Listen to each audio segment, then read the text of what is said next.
আসসালামু আলাইকুম। সর্বশেষ বাংলা সংবাদে আপনাদের স্বাগত। শুরুতেই সংবাদ শিরোনাম। বিএনপি জামায়াতকে মামুনুল হকের হুঁশিয়ারি। ১৩ বছর পর দেশে ফিরলেন বিএনপির নেতা কায়কোবাদ। শেখ হাসিনা পালায় না, থাকছে বিস্তারিত প্রতিবেদন। বিএনপির দুর্নীতিবাজ নেতারা পলানোর সুযোগ পাবে না, মনিরুল হক। বিএনপি জামায়াতকে মামুনুল হকের হুঁশিয়ারি। বাংলাদেশ খেলাফত মজলিসের মহাসচিব মাওলানা মামুনুল হক বলেছেন, ভবিষ্যৎ বাংলাদেশ বিনির্মাণে ইসলামিক দলগুলোর মধ্যে ঐক্য থাকতে হবে। এক্ষেত্রে বিএনপি ও জামায়াতের কারণে তা যদি ব্যত্যয় ঘটে, জাতির কাছে তাদের জবাবদিহি করতে হবে। মামুনুল হক বলেন, আগামীর বাংলাদেশে আমরা একটি দৃষ্টান্তর স্থাপন করতে চাই, সেটা হলো আল্লাহর দ্বীনকে বিজয় করা।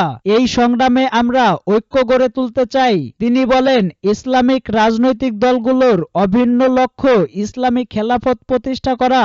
এতে ইসলামিক দলগুলোর আলাদা সক্রিয়তা থাকতে পারে, এটি প্রতিটি সংগঠনের বৈশিষ্ট্য। তবে খেলাফত প্রতিষ্ঠায় কারো ভিন্নতা থাকতে পারে না। আল্লাহর দ্বীন প্রতিষ্ঠা করতে আমাদের অভিন্ন লক্ষ্য কাজ করতে হবে। এজন্য ইসলামিক দলগুলোর মধ্যে অতীতের তিক্ততা পেছনে ফেলে আমরা সামনে এগিয়ে যেতে চাই। বাস্তবতা সামনে রেখে আমাদের ঐক্যের ভিত গড়ে তুলতে হবে। এর আগে সকাল 9:30টায় দ্বাদশ অধিবেশন উদ্বোধন করেন খেলাফত মজলিসের উপদেষ্টা ও সাবেক আমির অধ্যক্ষ মাওলানা মোহাম্মদ ইসহাক। এর আগে সকাল 9:30টায় দ্বাদশ অধিবেশনে উদ্বোধন করেন খেলাফত মজলিসের উপদেষ্টা ও সাবেক আমির অধ্যক্ষ মাওলানা মোহাম্মদ ইসহাক। অধিবেশনে সভাপতিত্ব করেন খেলাফত মজলিসের আমিরে মজলিস আব্দুর বাসিত আজাদ। ১৩ বছর পর দেশে ফিরলেন বিএনপির নেতা কায়কোবাদ। বিএনপির ভাইস চেয়ারম্যান ও কুমিল্লা ৩ আসনের ৫ বারের সাবেক সংসদ সদস্য কাজী শাহ মোফাজ্জল হোসাইন কায়কোবাদ দেশে ফিরেছেন। সব মামলা থেকে বেকসুর খালাস পেয়ে দীর্ঘ ১৩ বছর পর দেশে ফিরলেন। বিগত সরকারের মিথ্যা ও ষড়যন্ত্রমূলক মামলার শিকার হয়ে দেশের বাইরে থাকতেন বিএনপির এই নেতা। শনিবার বেলা 11:30টায় দেশের মাটিতে পা রাখেন তিনি। ওই দিন সৌদি আরব থেকে সৌদি এয়ারলাইন্সের একটি ফ্লাইটে ঢাকার হযরত শাহজালাল আন্তর্জাতিক বিমানবন্দরে অবতরণ করেন। এ সময় দলমত নির্বিশেষে তাকে স্বাগত জানাতে কুমিল্লা জেলার মুরাদনগর উপজেলা বিএনপি, বৈষম্য বিরোধী ছাত্র আন্দোলনের ছাত্র জনতা, আলেম ওলামা, মৌলানা, শিক্ষক, পেশাজীবী, সচেতন নাগরিক সহ সব ধর্মের শ্রেণী পেশার লক্ষাধিক মানুষের ঢল নামে ব্যানার ফেস্টুন নিয়ে বিভিন্ন অঙ্গ সংগঠন ও বিভিন্ন শ্রমিক ইউনিয়ন সহ বিভিন্ন প্রতিষ্ঠানের কর্মীরা বিমানবন্দরে ফুলের মালা দিয়ে বরণ করে নেন মুরাদনগরের মেহনতি মানুষের প্রিয় এই নেতাকে। এ সময় বিমানবন্দর এলাকা জনসমুদ্রে পরিণত হয়। শেখ হাসিনা পালায় না, থাকছে বিস্তারিত প্রতিবেদন। সে সময়ও তিনি প্রধানমন্ত্রী। ২১ বছরের বেশি সময় ধরে ক্ষমতায় থাকার পর নিজেকে দেশের সবচেয়ে জনপ্রিয় রাজনৈতিক নেতা বলে দাবি করেছিলেন। কমাস আগেও বলেছিলেন, শেখ হাসিনা দেশ ছেড়ে পালায় না, পালাতে জানে না। কিন্তু ছাত্র জনতার গণ অভ্যুত্থানে গত ৫ আগস্ট আওয়ামী লীগ সরকারের পতন হয়। দেশ ছেড়ে পালিয়ে ভারতে গিয়ে আশ্রয় নিলেন শেখ হাসিনা। তিনি নিজের দলের শীর্ষ নেতাদেরও এ বিষয়ে কিছু জানাননি। গত ২২ জুলাই নিজ কার্যালয়ে ব্যবসায়ীদের সঙ্গে বৈঠকে হাসিনা বলেন, দেশকে যখন আমরা এগিয়ে নিয়ে যাওয়ার জন্য কাজ করছি, তখন দফায় দফায় হামলার ঘটনা ঘটেছে। আন্দোলনের মধ্যে গুজব ছড়ানো হয়েছে শেখ হাসিনা পালিয়ে গিয়েছেন। কিন্তু বলে দিতে চাই, শেখ হাসিনা পালায় না। চীন সফর শেষে গত ১৪ই আগস্ট সংবাদ সম্মেলনে শেখ হাসিনা বলেছিলেন, অনেকেই বলেছে প্রধানমন্ত্রী পালিয়েছে, শেখ হাসিনা পালায় না। গত ১ আগস্ট মঙ্গলবার রাজধানীর কৃষিবিদ ইনস্টিটিউশন বাংলাদেশ মিলনায়তনে বাংলাদেশ কৃষক লীগ আয়োজিত অনুষ্ঠানে প্রধান অতিথির বক্তব্যে শেখ হাসিনা দেশ থেকে পালিয়ে না যাওয়ার অঙ্গীকার করেন। এর আগে বিএনপির মহাসচিব মির্জা ফখরুল ইসলাম আলমগীর এক অনুষ্ঠানে শেখ হাসিনাকে পদত্যাগের আহ্বান জানিয়ে বলেছিলেন, তীব্র গণজোয়ার শুরু হয়েছে, আওয়ামী লীগ পলানোর পথ পাবে না। তার এই বক্তব্যের জবাবে আওয়ামী লীগ সভাপতি ও প্রধানমন্ত্রী শেখ হাসিনা বলেছিলেন, শেখ হাসিনা বা আওয়ামী লীগ কখনো পলায় না, পালিয়ে যায়নি কখনো। তবে সেই বক্তব্য এবং সেই আত্মবিশ্বাস মিথ্যা প্রমাণিত হওয়ায় আওয়ামী লীগ ও তার অঙ্গ সংগঠনের নেতাকর্মীরা হতবাক ও বিস্মিত।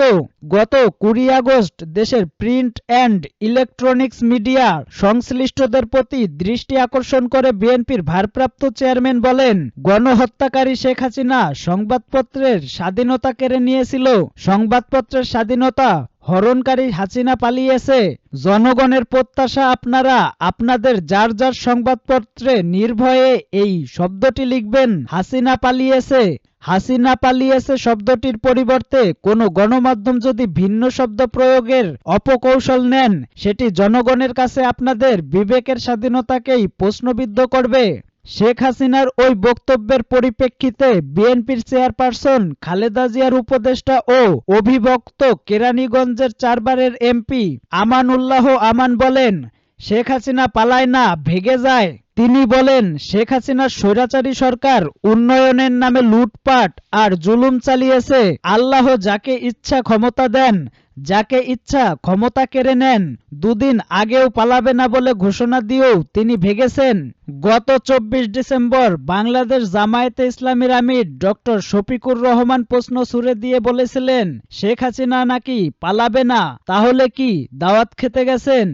এর আগে গত 14 নভেম্বর বিএনপির স্থায়ী কমিটির সদস্য গয়েশ্বর চন্দ্র রায় বলেছেন, স্বৈরাচারী শেখ হাসিনা দেশ থেকে পালায়, কিন্তু দেশনেত্রী বেগম খালেদা জিয়া কখনো পালায় না। বিএনপির দুর্নীতিবাজ নেতারা পলানোর সুযোগ পাবে না।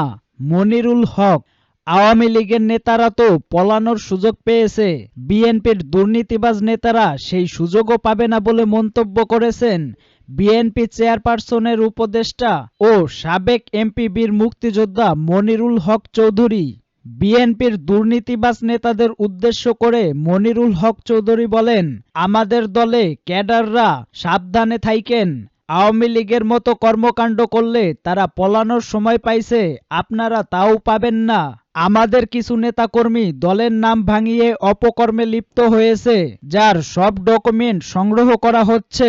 আপনারা কিছুতেই ছাড় পাবেন না। তিনি বলেন, আমার নেতাকর্মীরা কে কি করেন আমার কাছে সব রিপোর্ট আছে। যদি কারো বিরুদ্ধে অনিয়মের প্রমাণ পাই তাহলে ঢাকা থেকে চিঠি দিয়ে বহিষ্কার করিয়ে দেব। আমার খারাপ লাগে যখন দেখি আইজিপি সাহেবকে বেঁধে নিয়ে যায়। এটা দেখে খুশি হওয়ার দরকার নেই, এটা থেকে শিক্ষা নিতে হবে।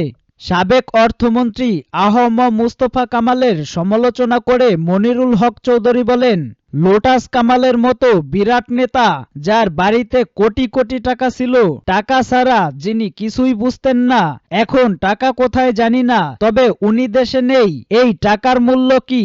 এখন তো 7 দিনেও 1 পোয়া চালের ভাত খান না, ডিম মুখে দিলে থাকে না, যাও খেলে অর্ধেক দাঁতে লেগে যায়। হারামের টাকার বরকত নেই, আর উনার জীবনে হারাম ছাড়া কিছুই নেই।